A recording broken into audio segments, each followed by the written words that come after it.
warahmatullahi wabarakatuh.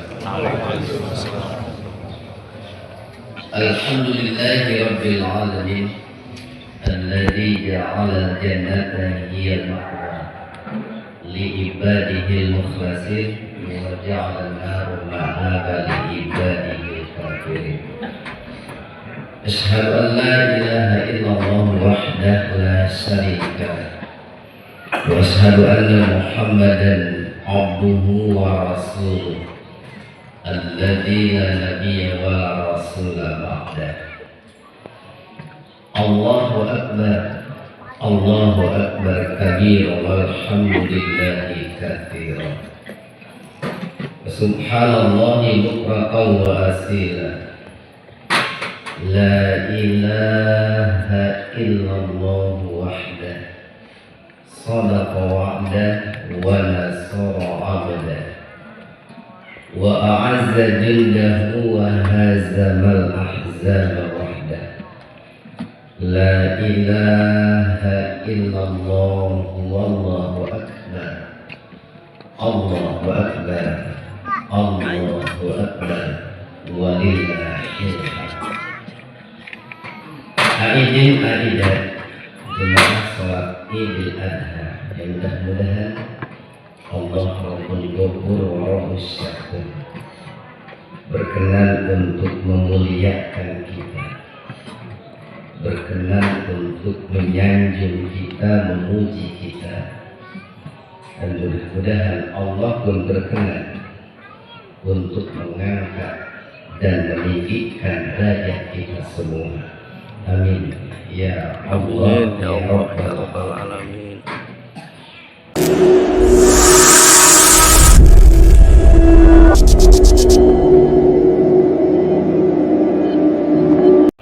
Aidin aidat arsadakumullah, disanjung banyak orang tentu merupakan suatu kenikmatan. Ada kebahagiaan tersendiri tatkala kita mendapatkan apresiasi. Tentu hal itu tidak mengapa, boleh-boleh saja dengan persyaratan-persyaratan. Pertama, kita tidak mencari apalagi berambisi untuk mendapatkan sanjungan manusia. Yang kedua, sanjungan manusia yang kita dapatkan itu berbanding lurus dengan sanjungan Allah Subhanahu wa ta'ala. Yang ketiga, sanjungan manusia yang kita dapatkan itu disebabkan oleh amal soleh, kebaikan yang kita lakukan. Dan yang keempat, sanjungan manusia yang kita dapatkan itu tidak menjadikan kita lupa diri ataupun lupa dana. Jika keempat persyaratan tersebut tidak terpenuhi, maka bisa dipastikan sanjungan manusia itu akan menimbulkan malapetaka. Allahu akbar, Allahu akbar, walillahil hamd.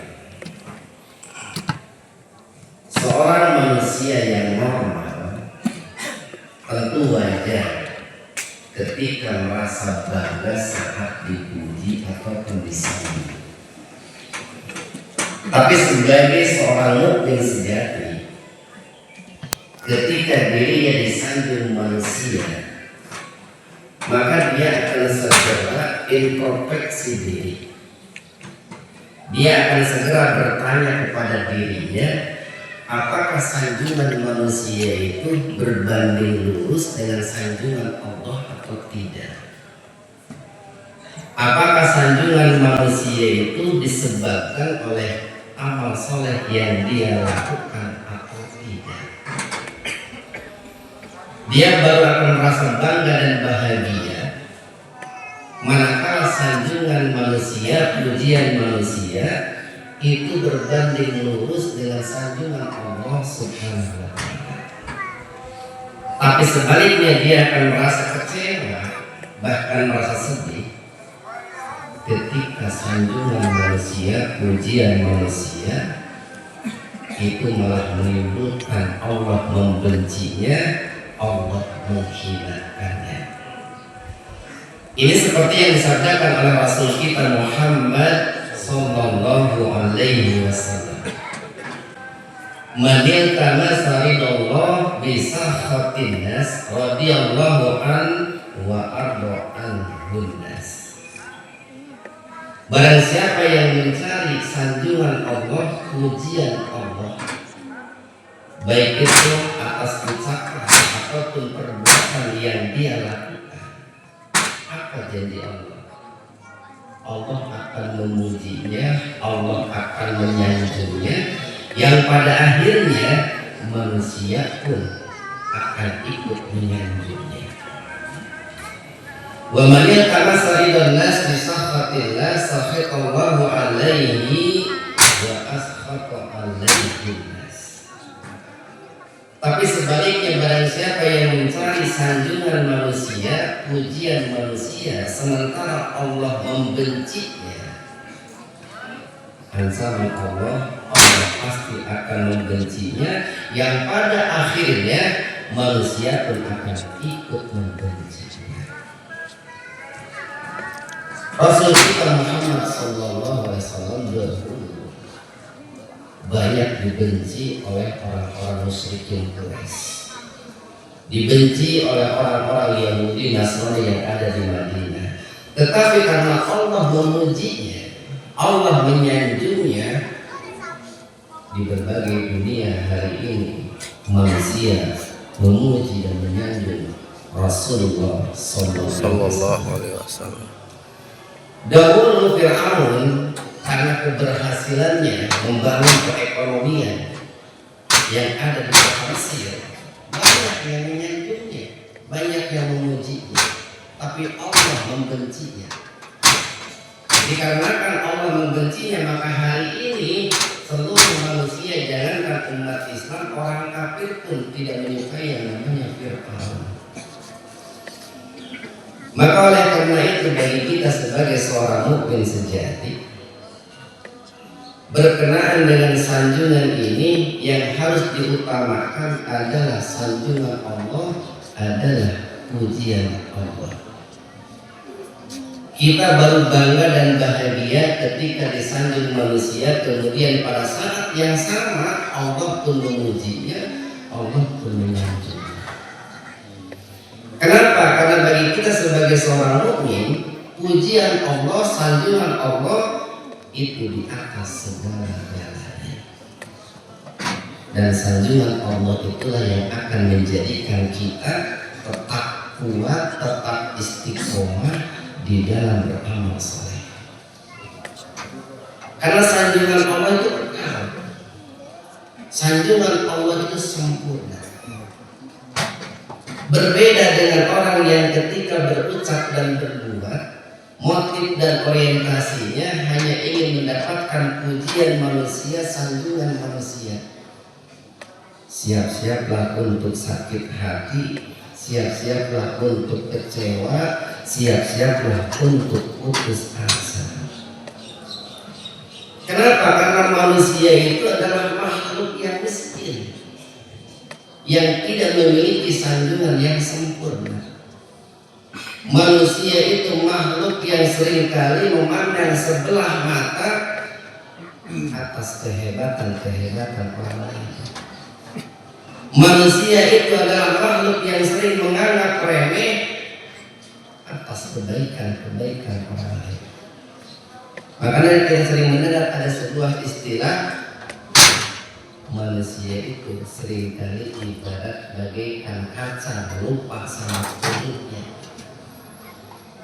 Manusia itu sering diibaratkan bagaikan air susu dibalas dengan air tuba.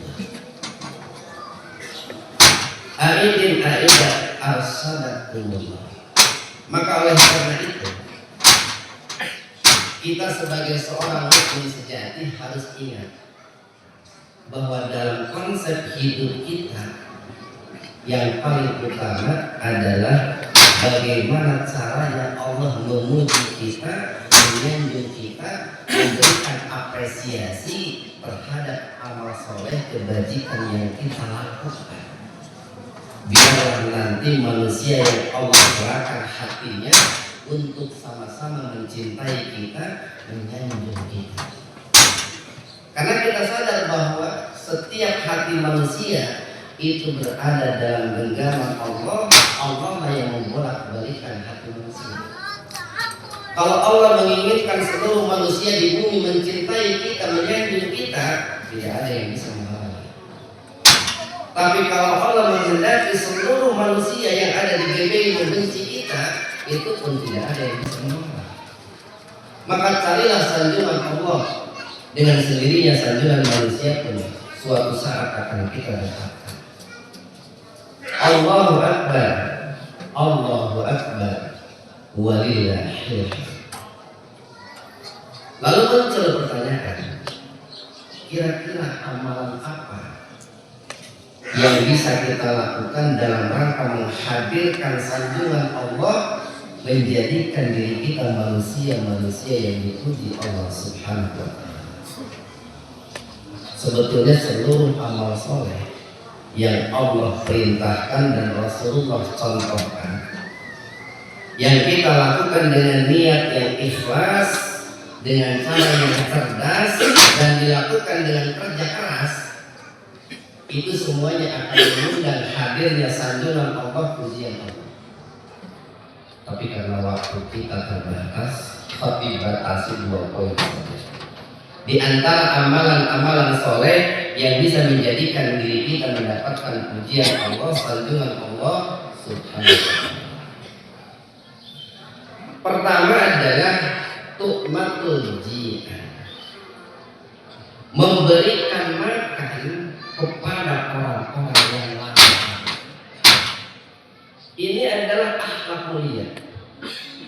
Ini adalah amal yang membuktikan bahwa seseorang itu dia seorang mukmin. Ini adalah di antara sifat Allah, di mana Allah itu Maha Dermawan. Sehingga ketika kita memberikan makan kepada orang yang lapar, berarti kita sedang belajar mensifati diri kita dengan sifat-sifat agung Allah Sang Maha Pencipta. Makanya tak heran dahulu ada seorang sahabat yang sangat soleh. Beliau adalah Abdullah bin Quhafah, seorang tukang sol sepatu yang berasal dari negeri. Setelah beliau masuk Islam, Rasulullah memberikan gelar kepada beliau, itu adalah Abu Bakar As-Siddiq. Beliau adalah ayahanda ibunda Aisyah radhiyallahu anha, sekaligus mertua Rasulullah sallallahu alaihi wasallam. Abdullah bin Quhafah ini punya niat, punya tekad untuk pergi ibadah haji ke tanah suci. Jarak upah ke Mekah itu cukup jauh, kurang lebih 2000 km. Dan jangan kita bayangkan perjalanan yang ditempuh seperti sekarang. Jangan pula kita bayangkan kendaraan yang ditunggangi seperti sekarang. Kita mungkin bisa membayangkan, bukan menghinakan, seorang tukang sol sepatu ingin berangkat ibadah haji ke tanah suci, betapa beratnya mengumpulkan biaya ibadah haji. Berapa lama, berapa tahun dia harus mengumpulkan uang untuk bisa berangkat haji ke tanah suci. Tetapi karena tekadnya yang kuat, Abdullah bin Quhafah senantiasa melangitkan doa-doanya dan membumikan ikhtiarnya. Allah memudahkan jalannya, Allah mengabulkan cita-citanya. Setelah uang itu terkumpul dan dirasa cukup untuk berangkat ibadah haji, pada saat itu istrinya sedang hamil muda. Yang saat itu istrinya menginginkan makan daging. Karena istrinya hamil muda, sebagai seorang suami setia, Abdullah bin Quhafah ini hendak berangkat ke pasar membeli daging. Tapi istrinya mencegahnya. Kenapa? Karena yang diinginkan oleh istrinya adalah daging yang sedang dimasak oleh tetangganya. Kan yang hamil muda biasanya begitu. Dengan perasaan berat dan malu, Abdullah bin Quhafah pun mencari dari mana sumber aroma daging itu berasal. Setelah dicari, ternyata aroma daging tersebut berasal dari sebuah gubuk tua yang sudah reot milik seorang janda tua yang anaknya banyak. Setelah di depan pintunya, Abdullah bin Quhafah mengetuk pintu kemudian mengucapkan Assalamualaikum. Setelah dijawab dan dipersilahkan masuk oleh janda tua tadi, Abdullah bin Quhafah pun menceritakan maksud kedatangannya. Setelah mendengar maksud kedatangannya, bahwa Abdullah bin Quhafah itu ingin membeli sepotong daging untuk memenuhi keinginan istrinya yang sedang hamil muda. Dengan perasaan berat hati, malu dan sedih, janda tua itu menjawab, wahai Tuhan, daging ini halal untuk kami, tapi haram untuk Tuhan. Abdullah bin Quhafah kaget, kenapa bisa begitu? Kemudian janda tua itu menjelaskan, wahai Tuhan, kami ini adalah orang yang paling miskin di kota ini. Saya ini seorang janda yang sudah tua. Anak saya banyak dan belum ada yang bekerja. Berhari-hari kami ini kelaparan karena tidak mendapatkan makanan. Cari kerja pun tidak ada yang memberikan pekerjaan. Cari pinjaman pun tidak ada yang meminjamkan. Kemudian tadi pagi saya menemukan bangkai seekor kambing di pinggir jalan. Saya ambil sebagian dagingnya hanya untuk menyelamatkan nyawa kami dan untuk mengganjal perut kami. Maka oleh karena itu daging yang sedang saya masak ini adalah bangkai kambing. Oleh karena itu daging ini halal untuk kami, tapi haram untuk Tuhan. Mendengar penjelasan janda tua tadi, Abdullah bin Quhafah pulang ke rumah. Beliau ceritakan kepada istrinya yang tadi hamil muda. Setelah bercerita, kemudian mereka sepakat untuk memberikan tabungannya untuk ibadah haji itu kepada janda tua tadi. Sambil berkata, untuk apa saya berangkat haji ke tanah suci sementara tetanggaku berhari-hari kelaparan. Singkat cerita, di Mekah sana ada seorang jemaah haji yang berhasil menunaikan ibadah haji. Suatu ketika jemaah haji ini tertidur, dan dalam tidurnya dia bermimpi ada dua percakapan. Ada percakapan dua orang malaikat. Malaikat yang pertama mengatakan, alhamdulillah tahun ini banyak jemaah haji yang berkunjung ke tanah suci. Tapi kata malaikat yang kedua, ya memang betul banyak. Tapi ibadah haji yang diterima tahun ini hanyalah satu orang dari seluruh dunia. Dan itu pun orangnya tidak datang ke tanah suci. Siapa itu? Abdullah bin Quhafah. Secara lahir beliau ini tidak berangkat ke Mekah, ke tanah suci, tetapi hakikatnya pahala ibadah haji sudah beliau genggam. Allahu Akbar, Allahu Akbar, walillahil. Suatu ketika di saat Rasulullah SAW sedang bermajlis bersama para sahabat, Rasulullah ingin mengecek keimanan para sahabat, lalu bertanya dengan 3 pertanyaan. Wahai sahabat-sahabatku, siapa yang hari ini melayat orang yang meninggal. Tidak ada seorang pun yang mengangkat tangan dengan perasaan malu. Abdullah bin Quhafa pun mengangkat tangan, saya ya Rasulullah. Seorang mertua berkata kepada menantunya, saya ya Rasulullah. Pertanyaan yang kedua, siapa yang pagi ini sudah menjenguk orang yang sakit? Tidak ada seorang pun yang mengangkat tangan. Lagi-lagi dengan perasaan malu. Yang mengangkat tangan itu adalah Abdullah bin Quhafa. Saya ya Rasulullah. Pertanyaan terakhir, siapa yang pagi ini sudah memberikan orang yang telah makan? Tidak ada seorang pun yang mengangkat tangan. Lagi-lagi yang mengangkat tangan dengan perasaan malu adalah Abdullah bin Quhafa. Saya ya Rasulullah. Pertanyaannya, jangan dalam satu hari, dalam satu minggu, dalam satu bulan, berapa kali kita ini melayat orang yang meninggal? Berapa kali kita ini menjenguk orang yang sakit? Berapa kali kita ini memberikan makan orang yang lapar?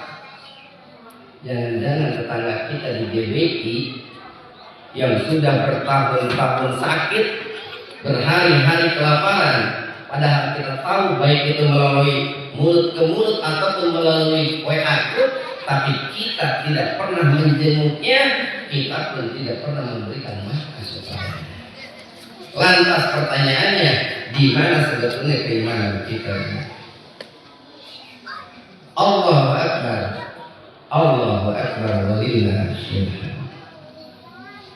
Aidat arsadakumullah kelak di yaumul akhir. Ketika kita dipanggil oleh Allah Subhanahu wa taala fardan, seorang.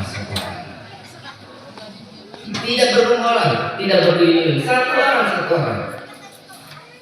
Kemudian Allah bertanya kepada kita, wahai anak-anak, dahulu saya ini lapar, haus, tapi kenapa engkau tidak memberikan saya makan dan minum?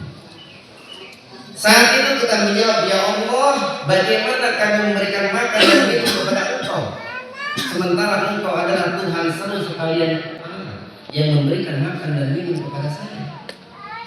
Allah berfirman, dahulu saudaramu, sahabatmu, tetanggamu berhari-hari kelaparan dan kehausan.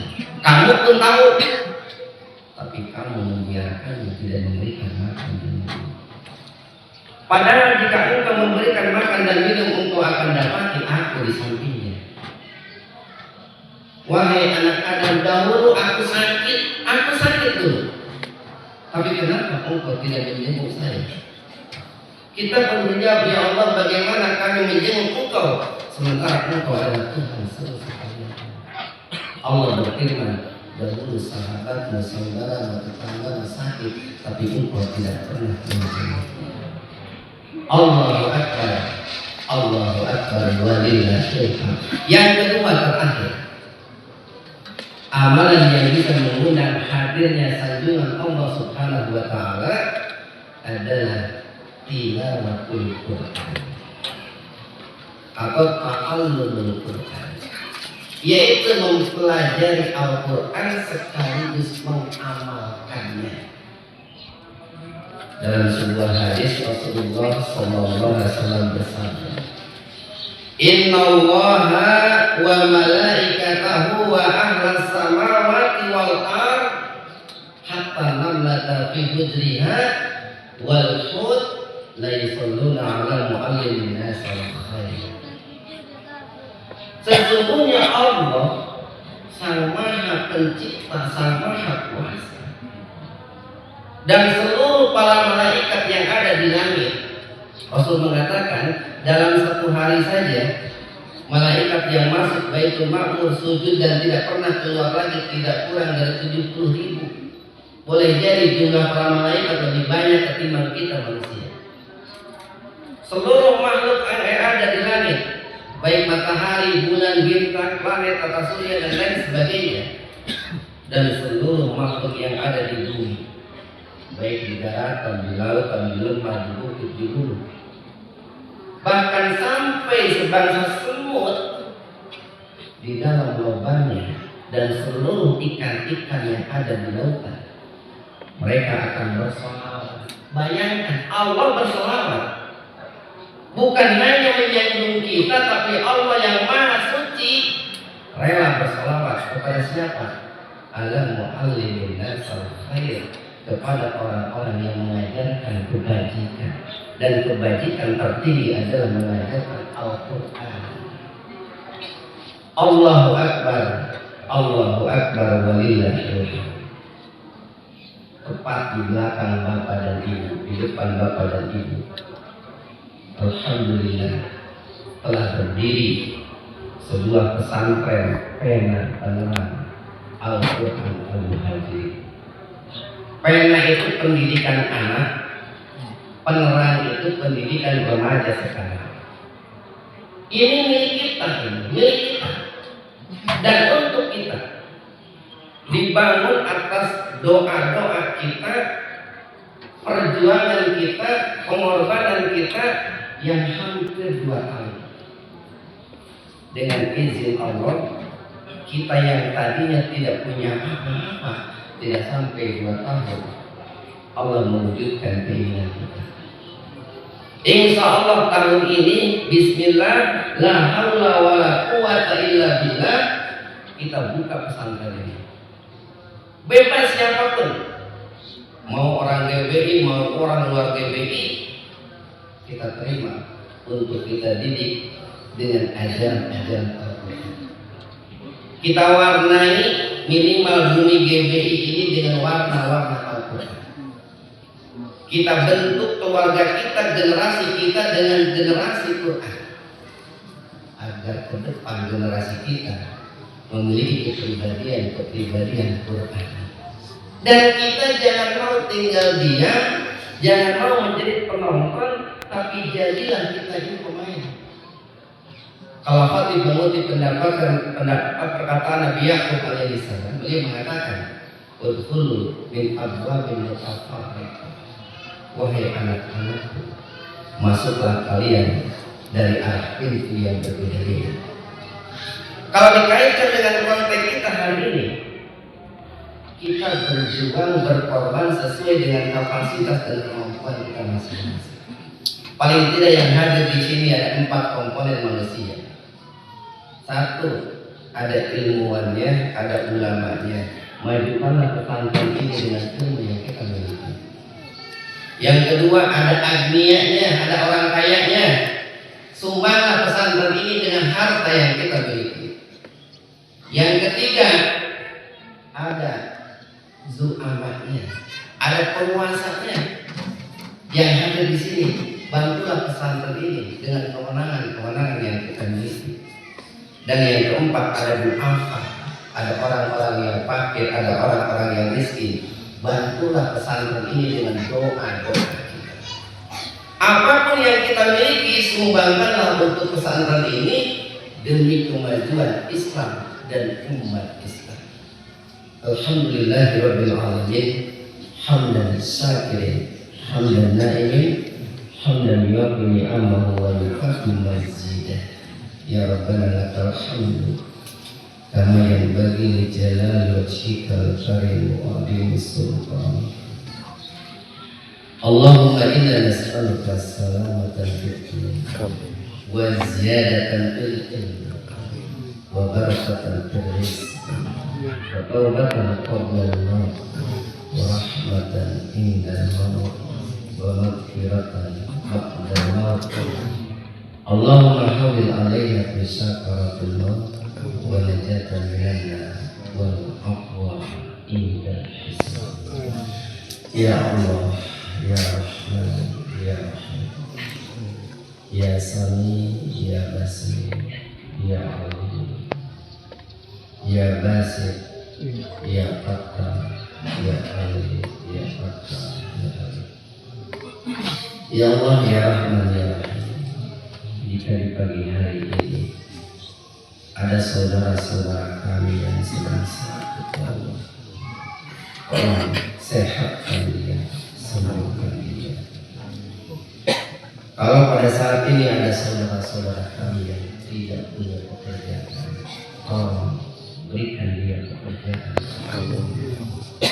Kalau hari ini ada saudara-saudara kami yang sedang kelaparan, tolong kenyangkan dia, berikan dia makan.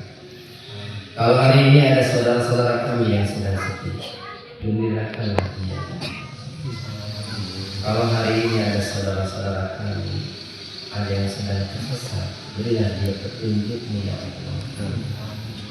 Kalau hari ini ada saudara-saudara kami yang sedang berbuat dosa, berilah kemampuan untuk bertaubat ya Allah.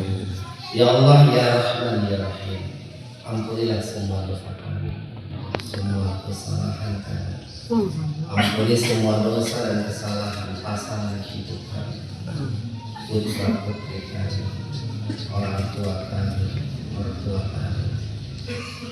Ampuni semua dosa dan kesalahan saudara-saudara kami, keluarga kami, tetangga kami, muslimin dan muslimat. Allahumma inna rabbana anzil alaina ma'idatan minas samai takun lana idan di awalina wa akhirina wa ayatan minka warzuqna wa anta khairul raziqin. Allahumma rabbas samawati sab'i wa rabbal arsyil azim falikul habli wan nawa wa munzilat tawrat wa inzilal qur'an. A'udzu bika min syarri kulli shay'in wa anta akhirul binasi. Allahumma anta awwal wa laysa qablaka syai', wa anta al-akhir wa laysa ba'daka syai', wa anta az-zahir wa laysa fawqaka syai', wa anta al-batin wa laysa dunaka syai'. Ikdi an-nadain, ikdi an-nadain, ikdi an-nadain, wa aghnina min al-faqr, wa aghnina min al-faqr. Rabbana la tuzigh qulubana ba'da idh hadaytana wa hab lana min ladunka rahmah innaka antal wahhab. Rabbana hab lana min azwajina wa dhurriyyatina qurrata a'yun waj'alna lil muttaqina imama. Rabbana atina fid dunya hasanah wa fil akhirati hasanah wa qina adzabannar. Assalamualaikum warahmatullahi wabarakatuh. Waalaikumsalam warahmatullahi wabarakatuh.